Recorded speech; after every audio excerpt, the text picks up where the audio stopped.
All right. Okay. Hey, Chris.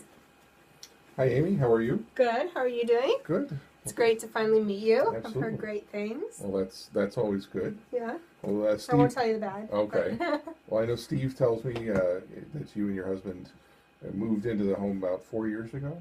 yes. Yep. Almost exactly. Were you local before? No. Kind of local. Fox Lake. Okay. I don't know if you know where that is. Sure. Okay. Now, do you have kids? Two Oh, actually. that's I'm going to say 2 and 4-year-old, but my oldest just turned 5 2 days ago. good. Oh, So excellent. I'm feeling old. Uh-oh. I have a 5-year-old. Kindergarten then, or Next year. next year? So she'll go in the fall. Preschool now? Yep. Okay. Second year of preschool. Okay. So, and then Well, my that's good. other one's going to be going to preschool. I'm thinking next year, but she'll just be 3. She's a September 4th birthday. Okay. So she has that hard birthday where it's, you have to hold back one whole year. She's going to be the oldest in her class. So My she's daughter ready. my daughter was the opposite, youngest, and my son was the oldest. So which so. did you find was better? Definitely being the oldest. The oldest is Yeah. better? Okay.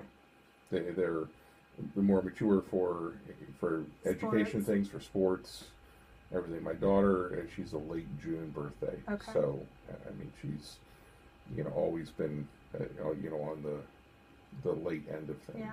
So, I was always one of the first. So first to drive, first to turn 21 in college, okay. which was nice. Yeah. But do you work outside of the home? Yes, I actually do underwriting for an insurance company. Okay. Yep. Excellent. Have you been doing The that boring stuff. for a while, or? I've been there for 10 years. Okay. So, yeah, I've moved around this area, but for MetLife, Okay. you Excellent. heard of MetLife? Sure. Okay. Well, what about your husband? What does he do? He's a corrections officer. Okay. And what's his name? Richard. Richard. Okay. Excellent. Is he from this area as well, or? No, he's actually English. Okay. So, not from this area at all. Okay. Across the pond. Well, that's good. Yeah, you would hear his accent. I don't. Okay. I don't hear it anymore. There you go. Unfortunately. Everybody says, "Oh, don't you love his accent?" Oh, I don't hear it. Nobody Yeah. tells you that. Kind of goes away after a Yeah. while. I would expect that be the case. Like people that live next to a train or something like that. Yep. They get Stop used to it. hearing it. So Exactly. excellent. Well, I appreciate your time today. I'm not going to take a lot of it. I did want to just take a little bit of time just to explain a little bit about Thrivent, just so you know who we are, and just kind of talk with you a little bit, get to know you, and give you some information on what we do and kind of the types of things we help people with. Is Okay. that okay? Yep, that's perfect. Okay. Are you familiar with Thrivent at all? No, not actually. I have seen some information on you. I think it's Steve's house, but no. Besides that, Okay. Well, first and foremost, Thrivent is a financial services company. So, and that encompasses both insurance and full suite of financial services. So, whether it's planning for retirement or college education, brokerage, managed accounts, mutual funds, all of those types of things, it's all under one roof. So Okay. we do the whole thing. And Thrivent as a company goes back a little over 100 years. It was based in the Lutheran faith originally. It is a faith-based company. I often tell people that we're kind of one of the industry's best-kept secrets. Just because we don't buy Super Bowl ads and we don't have a blimp, a lot of people haven't heard of us, Yeah. but we are on the Fortune 500. Wow. We're in the mid 330s. The number kind of shifts around year to year, but that's where we fall. But probably the biggest thing that sets us apart from the average place out there is that we are member owned. We're a fraternal organization, a not for profit. And basically, the reason why that's really important is the majority of companies that you may encounter are stockholder owned. okay.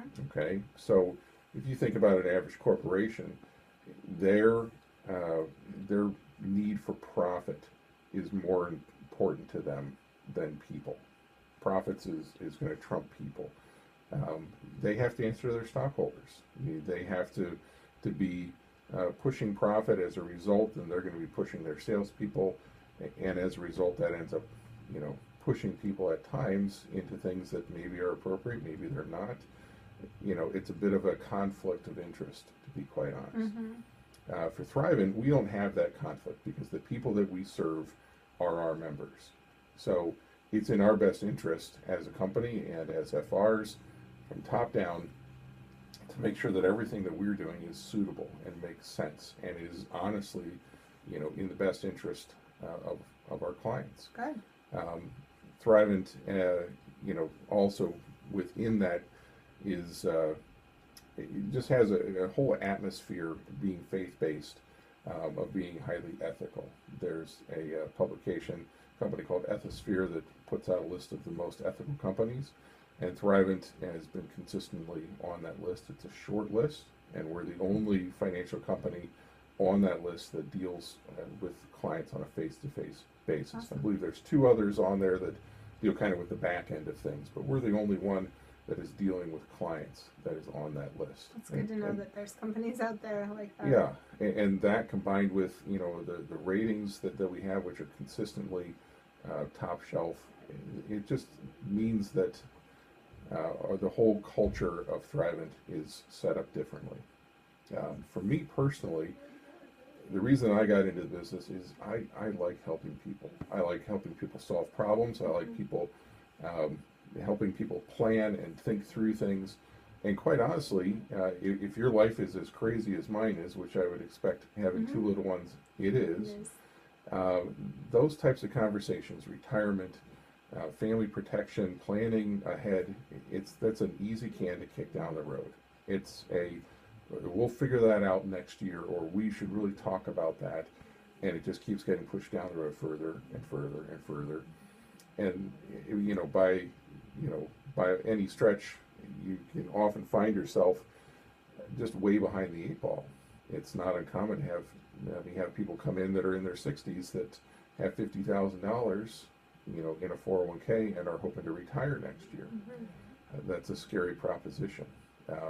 I often will mention to my wife, I wish I had met someone like me 20 years ago. I may have made different choices, in both in insurance and in my retirement choices. And so what we're really trying to do is just be a resource, help start conversations. Say, we're not trying to sell you something or trying to push you into something. These are decisions that should be long-term things. I want long-term relationships. I want to be able to step back and say, let's look at the whole picture. Let's see what everything looks like. And then we can be appropriate and be methodical and make choices that are going to fit with your current needs, with your future needs, things that aren't going to be problems for the budget, but still help you plan and look long-term. Are you currently working with anyone in that type of capacity? No. Okay. No. I mean, we took out some insurance through one of the MetLife agents that was local, but besides that, we haven't done anything, and that was, I'm going to say, 8 years ago. Okay. Do you feel like you have a retirement plan in place? We don't have a plan. We have a lot of plans. Okay. So we each have different retirement things that we have through our work, but I don't really know what all of them are or if we're doing the best things. Okay. But we definitely are saving. Okay. So you're almost kind of building